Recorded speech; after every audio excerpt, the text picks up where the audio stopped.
Mais le moteur qui vient vous écouter sur une première version de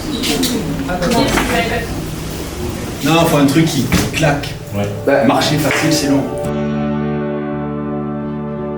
Alvéole, en partenariat avec la Technopole de La Réunion, le soutien de la Civis et de la 3CA BTP, organise un hackathon pour digitaliser le bâtiment. Aujourd'hui, des études comme celle d'Anthropic montrent que le potentiel de l'IA sur le secteur de l'architecture et de l'ingénierie, il est énorme. Aujourd'hui, il est seulement exploité à 17%, alors que si les acteurs de ce secteur prenaient en main ce sujet de l'intelligence artificielle pour automatiser, optimiser certaines tâches et puis gagner en efficacité dans leur process, on pourrait atteindre un potentiel de 80%. Donc voici l'interface principale de l'application. Dans une maison, que la personne n'est pas là, on ne peut pas savoir. Avant d'avoir vu le dégât des eaux. Et là, vous intervenez à titre préventif. Ça peut être ça, c'est pas clair. Le problème, c'est ça. Notre solution, c'est ça. Notre valeur ajoutée, c'est ça. Il faut être plus synthétique. À la fin, signaler et envoyer au propriétaire et qui lui validera son dossier pour qu'il soit remonté jusqu'à l'assurance et faire les démarches nécessaires. C'est pour ça qu'on a réuni, rassemblé plein de compétences, plein de profils très différents, d'étudiants, d'entrepreneurs autour de cette thématique. On avait autant des étudiants de Epitech, des Irois aussi avec des compétences en informatique, des étudiants en génie civil de l'Université de La Réunion et aussi des étudiants plus avec un parcours en gestion des entreprises et administratifs.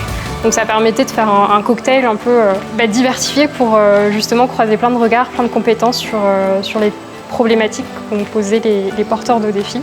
150 cas sur le développement IA au 23 mars 2026, ça me paraît exorbitant. Ouais, c'est clair. Et divisé par 3 mois. Ouais, voilà, c'est ce que j'ai. C'est parti du principe qu'il vaut mieux maîtriser et contrôler les risques qu'on peut avoir dans un logement que recommencer un bâtiment à zéro. Je m'appelle Arthur Gernin-Calbe, je suis actuellement en 2e année à Epitech, tout ce qui est ingénierie logicielle. Moi, je ne connais rien en bâtiment, mais j'ai eu la chance d'être en équipe avec Charlotte, qui elle est une experte d'ingénierie de travaux, ce qui m'a permis avec mon équipe de communication et de marketing de pouvoir réaliser un projet, ClickOffre. Celui qu'on a classé en premier, c'était ClickOffre.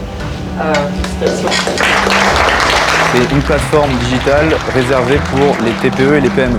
Notre objectif et notre solution, c'est de pouvoir accompagner ces entreprises-là sur les appels d'offres. Bien sûr réservé du coup au BTP dans le cadre de l'hackathon. On aide à générer des dossiers pour la réponse de l'appel d'offres. C'était très clair ce que vous faisiez, pour qui, pourquoi, comment ça marchait. C'était un produit en fait assez simple avec quand même de la tech et ça réutilise des produits existants.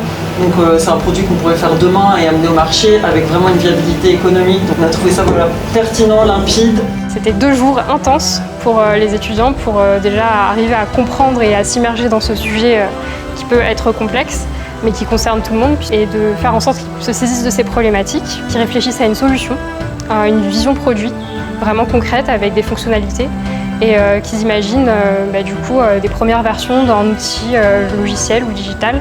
On voit beaucoup d'envie à travers ce qui est présenté et toujours d'une très grande qualité et plus ça va et plus on voit des produits presque finis. Il y a réellement une présentation, quelque chose qui peut être utile. Vous êtes des étudiants de diverses filières et vous avez appris à travailler ensemble. Vous avez appris à mettre vos points de vue en commun et je trouve ça super. J'espère que vous allez continuer. Encore une fois, effectivement, il y a une dose de rêve, il faut rêver. Après ces 48 heures à travailler sur ce projet, pour moi, le hackathon, ça a vraiment été une ouverture d'esprit sur un nouveau domaine que je n'avais jamais travaillé dessus, le BTP. Ça m'a permis de rencontrer des personnes, tout type de personnes, de tout type d'horizons et surtout de faire des contacts. C'est vraiment intéressant de pouvoir discuter avec les gens. Outre le résultat, ce qui est important, c'est ce que vous avez appris dans les 2 jours. Ce qu'on essaye, c'est aussi d'apporter des capsules et des connaissances. C'est plutôt un parcours d'apprentissage qu'un résultat final, en fait. Alors oui, c'est court et oui, c'est intense, mais c'est tout le parcours qu'il faut retenir parce que c'est vraiment ce qui, en entreprise, va vous permettre surtout d'être bien en entreprise. Si vous avez envie de créer votre start-up ou de continuer votre projet, ça va être aussi tout ce qui va vous permettre de le faire. Alors peut-être pas l'entièreté, mais en tout cas, ça vous donnera des petits tips qu'on espère que vous garderez un peu tout au long de votre vie. Et aussi, voilà, c'est ce côté innovant.